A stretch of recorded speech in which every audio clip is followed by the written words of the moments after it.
नमस्कार साथियों, स्वागत है आपका study by DR YouTube channel पर। और जो इम्पोर्टेंट प्रश्नों की एक सीरीज चल रही थी उसके अंतर्गत हमने एक और चेंजेस किया है साथियों। अब जो हम क्वेश्चंस लेके आएंगे वो नंबर ऑफ़ क्वेश्चंस कम होंगे, लेकिन वो एग्ज़ाम की दृष्टि से काफ़ी महत्वपूर्ण होंगे। तो साथियों, अब आपको तैयारी में जुट जाना है और आपको सेल्फ मोटिवेट होना है साथियों। कि बहुत सारे ऐसे मेरे मित्र भी है, बहुत सारे ऐसे व्यक्ति भी है जो कहते हैं कि सर हमें ऐसी बात बताओ जिससे हम मोटिवेट हो जाएं और अच्छी पढ़ाई करें। तो साथियों, उसके लिए मैं मानता हूँ कि दुनिया के अंतर्गत आपका परिवार या आपके परिवार के जो सदस्य है उनसे अगर आप मोटिवेट नहीं होते हो, या आपका कोई दोस्त है उसको देखकर आप मोटिवेट नहीं होते हो, या जैसे आपके परिवार की परिस्थितियां हैं उनको देखकर आप मोटिवेट नहीं हो पाते हो, या जैसे आपके परिवार में आपकी बहन है, आपका भाई है, आपकी पत्नी है, या इवन या आपके फादर है, मदर है, कोई सिस्टर है, अगर उनको देख के भी आप मोटिवेट नहीं हो सकते हो तो इस धरती पे कोई ऐसा व्यक्ति नहीं है जो आपको मोटिवेट कर सके। तो साथियों, आपको सेल्फ मोटिवेट होना है। साथियों, मैं आपको छोटा सा एग्जांपल बताता हूँ ये क्लास शुरू करने से पहले, कि अगर आप सभी न्यूटन को जानते ही होंगे। तो जो न्यूटन है उन्होंने ग्रेविटी का नियम बताया और गुरुत्वाकर्षण के बारे में बताया। तो न्यूटन को किसी ने कहा क्या, उनको मोटिवेट किया कि आप गुरुत्वाकर्षण की खोज कीजिए। या हम एक छोटा सा और एग्जांपल लेते हैं कि एक व्यक्ति को बहुत भूख लग रही है, बहुत ज़्यादा भूख लग रही है, तो उसको खाना चाहिए। क्या उसको आप जाके मोटिवेट करोगे कि नहीं नहीं आप बहुत स्वादिष्ट खाना बनाते हो और आप बहुत पहलवान हो, आप तो दुनिया के एक नंबर के शेफ हो और आप दुनिया के बेस्ट कुक मैन हो, तो उनको ऐसे जाके मोटिवेट करोगे? नहीं। जिसको भूख लग रही है उसको किसी मोटिवेशन की ज़रूरत नहीं, उसको खाना चाहिए। अर्थात जो ऐसा ही एजुकेशन के अंदर है साथियों, ऐसे ही सफलता के अंतर्गत है।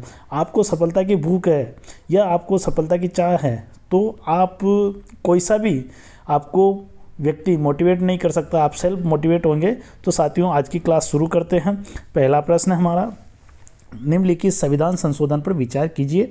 साथियों, इनमें संविधान संशोधन और उसके उद्देश्य दे रखे हैं।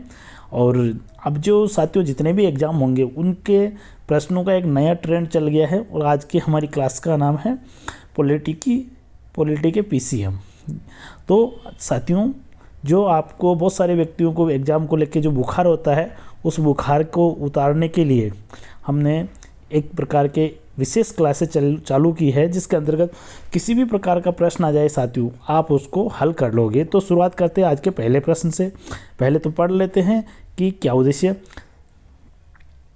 101वां संविधान संशोधन।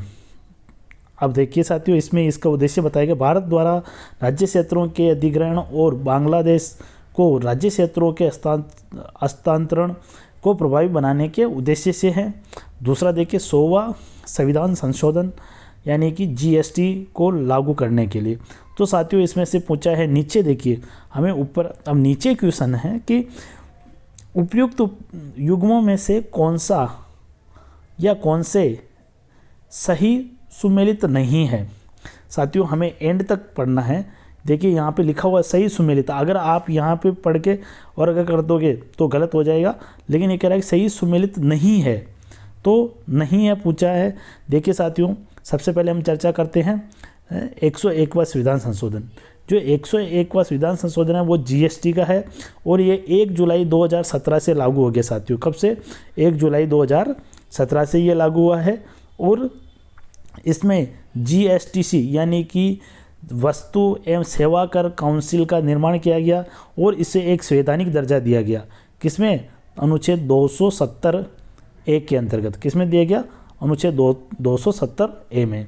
तो इस प्रकार से ये इनमें, और 100वां जो संविधान संशोधन हुआ है साथियों, 100वां संविधान संशोधन हुआ है भारत बांग्लादेश के मध्य। और ये कब हुआ था साथियों? 2015 के अंदर। कब हुआ? सॉरी, ये 2015 के अंदर हुआ था, 2015।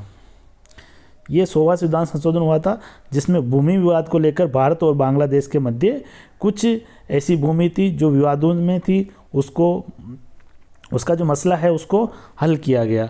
तो साथियों देखिए ये दोनों ही, ये कह रहा कि सुमेलित है, तो ना तो एक सुमेलित है क्योंकि ये तो आएगा साथियों सुमेलित 101 तो आएगा जीएसटी में और 100 आएगा बांग्लादेश में, तो दोनों ही असुमेलित है। तो इसमें क्या आ जाएगा साथियों डी, ना तो एक है और ना ही दो है, सुमेलित नहीं है। तो साथियों दोनों ही एक और दोनों ही सुमेलित नहीं है साथियों। इसमें सी आंसर हो जाएगा साथियों। कौन सा हो जाएगा? सी हो जाएगा। अगला देखिए साथियों, संविधान में 42वें संविधान संशोधन द्वारा निम्नलिखित में से क्या शामिल या परिवर्तित किए गए हैं या किया गया है? तो देखिए साथियों इसके अंतर्गत हम एक एक पे चर्चा करेंगे। सबसे पहले जान लेते हैं कि 42वां संविधान संशोधन कब हुआ था? तो 1976 में हुआ था। किसके समय हुआ था? इंदिरा गांधी के सरकार के समय हुआ था। 42वें संविधान संशोधन को मिनी संविधान भी कहा जाता है क्योंकि इस समय इतने संविधान में परिवर्तन किए गए और इतनी नई चीज़ें जोड़ी गई और बहुत सारी कुछ चीज़ें हटाई भी गई, इसलिए 42वें संविधान संशोधन को मिनी संविधान भी कहा जाता है। इसके अंतर्गत देखिए कुछ प्रावधान जो नीचे दे रखे हैं वो इससे सम्मिलित है या नहीं है। तो देखिए इसके द्वारा लोकसभा की अवधि को 5 वर्ष से बढ़ाकर 6 वर्ष कर दिया गया, बिल्कुल सही है साथियों। फिर अगला देखिए इसके द्वारा मूल कर्तव्यों को शामिल किया गया, बिल्कुल सही गया कि जो सरदार स्वर्ण सिंह समिति के आधार पर अनुच्छेद 51 क के अंतर्गत यानी भाग 4 क में, किसमें 4 क के अंतर्गत मौलिक कर्तव्यों को जोड़ा गया। उस समय मौलिक कर्तव्य कितने से साथियों? 10 थे। अभी वर्तमान में कितने हैं? वर्तमान में 11 है। अगला देखिए साथियों, इसके द्वारा संविधान की प्रस्तावना में परिवर्तन किया गया, बिल्कुल किया गया साथियों। 3 शब्द जोड़े गए थे, समाजवाद, पंथ निरपेक्ष और अखंडता। इसको आप याद रख लीजिए साथियों, SPA क्या जोड़ा गया था? SPA। और इसके द्वारा 7वीं अनुसूची में देखिए 7वीं अनुसूची में क्या परिवर्तन किया गया साथियों? जो शिक्षा और स्वास्थ्य है, शिक्षा, स्वास्थ्य, वन और नापतोल, इनको जो शिक्षा, स्वास्थ्य और नापतोल इनको राज्य सूची से हटाकर किस में डाला गया? समवर्ती सूची में डाला गया। किस में डाला गया साथियों? समवर्ती सूची में डाला गया। तो ये चारों ही 42वें संविधान संशोधन से ताल्लुक़ रखते हैं साथियों। तो इसमें हो जाएगा उपयुक्त सभी। क्या हो जाएगा साथियों? उपयुक्त सभी हो जाएगा। अगला प्रश्न देखिए साथियों, सूची फर्स्ट और सूची सेकंड, भारत के संविधान संशोधन और विषय, जो कौन कौन से विषय हैं जो कि संविधान संशोधन से संबंधित रखते हैं। अगला देखिए कि 52वां संविधान संशोधन 1985, जो 52वां संविधान संशोधन हुआ था 1985 साथियों, इसको दल बदल कानून भी कहते हैं। ये किसके समय हुआ था? तो तत्कालीन प्रधानमंत्री थे राजीव गांधी। कौन थे?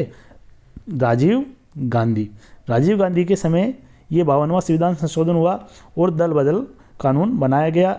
अर्थात इस कानून के तहत अगर कोई सदस्य अपनी दल या पार्टी चेंज करता है तो उसकी सदस्यता शून्य हो जाएगी, इस प्रकार का कानून।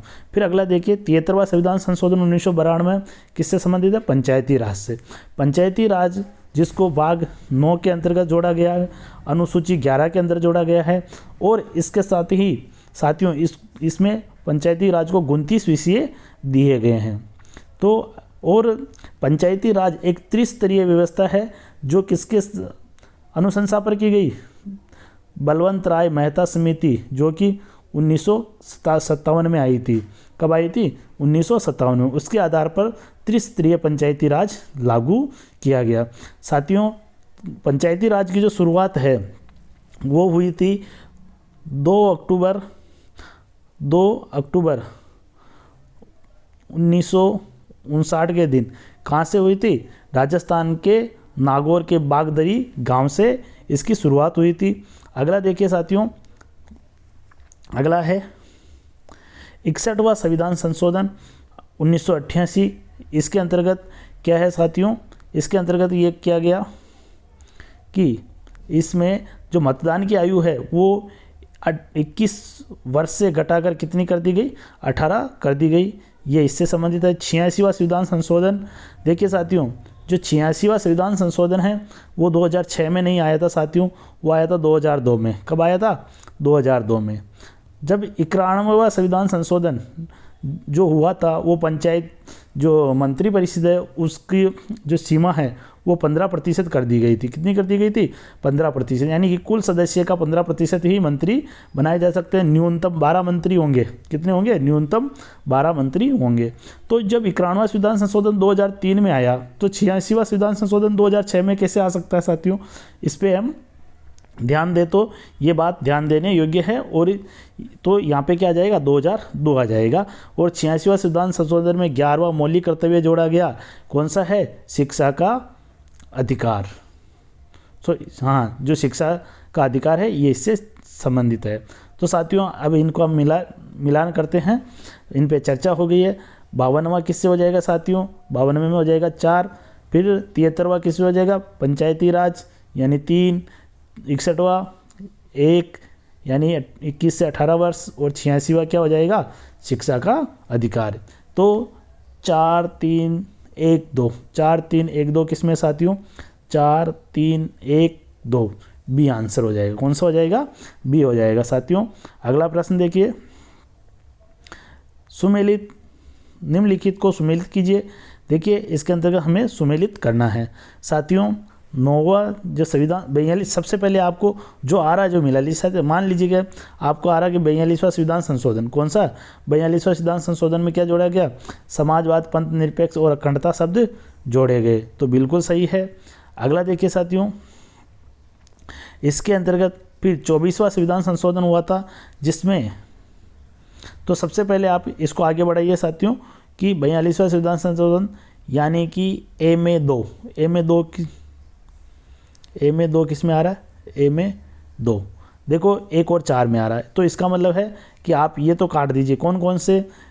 बी और सी तो काट दीजिए। फिर आगे देखिए साथियों, फिर है जो 24वां संविधान संशोधन हुआ था साथियों, उसमें प्रिवी पर्स को समाप्त किया गया। जो कि विशेष प्रकार के एक अधिकार हुआ करते थे उनको समाप्त कर दिया गया। तो यानी कि डी में 4। क्या है साथियों? डी में 4। तो इसमें ये आंसर हो जाएगा डी में 4 एक में ही है। तो इस प्रकार से हम मिलान कर सकते हैं। और फिर आगे देखिए,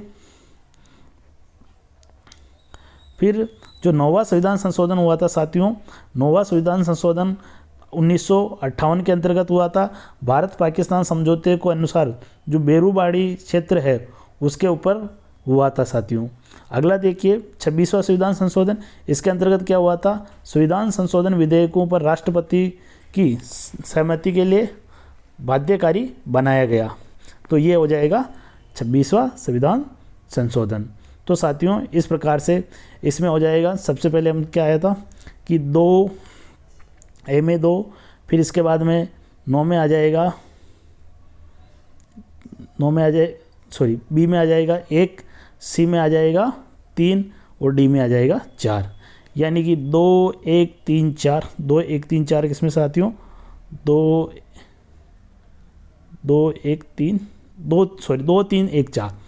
3 1 4। तो इसमें यह आंसर हो जाएगा साथियों। अगला देखिए, निम्नलिखित में से कौन सा सुमेलित नहीं है? तो सुमेलित नहीं पूछा है साथियों। क्या सुमेलित नहीं है? तो इसके अंतर्गत देखिए साथियों, संघ संविधान समिति, ये जो समितियां दे रखी है और उनके अध्यक्ष दे रखे हैं। तो संघ संविधान समिति में क्या है साथियों? इसके पंडित जवाहरलाल नेहरू, बिल्कुल सही है। मूल अधिकार एवं अल्पसंख्यक समिति, इस देखिए आपको साथियों प्रारूप समिति याद होगी, उसमें BR अम्बेडकर को इसका अध्यक्ष बनाया गया था। तो दूसरा वाला असम्मिलित है। प्रांतीय संविधान समिति सरदार वल्लभ भाई पटेल, बिल्कुल सही है। कार्य संचालन समिति, तो कार्य संचालन समिति KM मुंशी है। तो मूल अधिकार एवं अल्पसंख्यक समिति के अध्यक्ष कौन थे? इसके अध्यक्ष भी सरदार वल्लभ भाई पटेल ही थे। तो साथियों इस प्रकार से ये संविधान सभा की समितियों से संबंधित है। अगला देखिए साथियों, अगला प्रश्न, निम्नलिखित में से कौन से भारतीय संविधान की मूल संरचना के भाग है? तो मूल संरचना यानी कि आपको पता है साथियों 24 अप्रैल 1973 को जो मामला आया था केशवानंद स्वामी मामला, उसके अंतर्गत भारतीय जो सुप्रीम कोर्ट है, न्यायपालिका है, उसने एक मूल ढांचा, एक शब्द गढ़ा और उसके अंतर्गत संसदीय प्रणाली, कल्याणकारी राज्य, न्याय तक पहुंच, प्रभावी पहुंच और संविधान का धर्मनिरपेक्ष चरित्र, इन सबको शामिल किया गया था साथियों। तो ये सब किसमें, मूल ढांचे के अंतर्गत आते हैं। तो इसमें आ जाएगा साथियों 1 2 3 4, ये सभी किसमें आते हैं, मूल ढांचे के अंतर्गत आते हैं। फिर अगला देखिए, निम्नलिखित युग्मों पर विचार कीजिए, संविधान की विशेषताएं और स्रोत। देखिए साथियों, जो विधि का शासन है वो कहाँ से लिया गया, वो ब्रिटेन से। कहाँ से लिया गया साथियों, ब्रिटेन से। तो ये सुमेलित नहीं है। देखिए ये ब्रिटेन से हो गया। फिर इसके बाद में राष्ट्रपति की चुनाव पद्धति, जो राष्ट्रपति की चुनाव पद्धति है साथियों, वो ली गई थी कनाडा से। तो बिल्कुल सही है ये। फिर इसके बाद में सदनों की संयुक्त बैठक, तो संयुक्त बैठक कब ली गई थी साथियों, संयुक्त बैठक है इसमें ऑस्ट्रेलिया से, बिल्कुल सही है। और फिर इसके बाद में देखिए बंधुता, समानता और बंधुता, फ्रांसीसी, बिल्कुल सही है। विधि द्वारा स्थापित प्रक्रिया, जापान द्वारा, बिल्कुल सही है। तो इसमें साथियों देखिए एक गलत हो गया। कौन सा गलत हो गया, एक, और एक जिसमें भी गलत है उसको काट दीजिए, ये वाला, तो ये हो जाएगा। तो ये दोनों तो ऑप्शन ऐसे ही कट गए, ये दोनों भी ऐसे ही कट गए साथियों। तो अगला देखिए साथियों, तो अमेरिका से आपको पता ही है मौलिक अधिकार लिए गए थे। वाक और अभिव्यक्ति की स्वतंत्रता में निम्नलिखित में से कौन से अधिकार शामिल है। तो वाक और अभिव्यक्ति की जो स्वतंत्रता है साथियों, वह है अनुच्छेद 19। और 19 में क्या शामिल है, शांति का अधिकार, फोन टैपिंग के विरुद्ध अधिकार। देखिए यहाँ पे विरोध प्रदर्शन और हड़ताल का अधिकार, ये नहीं है साथियों।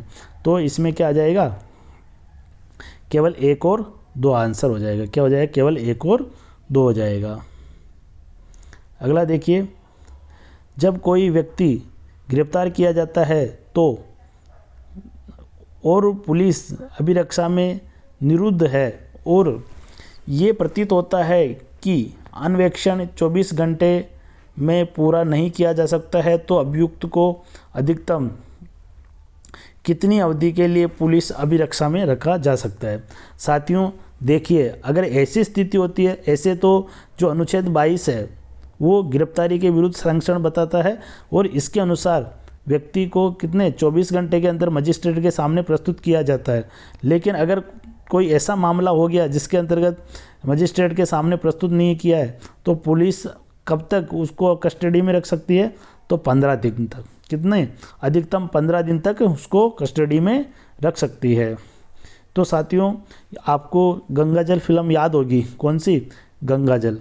गंगा जल के अंतर्गत जो सुंदर यादव होता है, उसको जो एसपी साहब होते हैं हमारे अमित यादव, जो कि अजय देवगन ने जिन्होंने रोल किया था, तो वो इसी आधार पर वो बार बार उस प्रोसेस को, सर हम प्रोसेस को पूरा कर रहे ऐसे करके, और उसको 15 दिन तक कस्टडी में रखा जाता है। यानी 24 घंटे से ज़्यादा वो कस्टडी में उसको रख लेते हैं। तो इसी आधार पे उनको रखा गया था। अगला देखिए साथियों,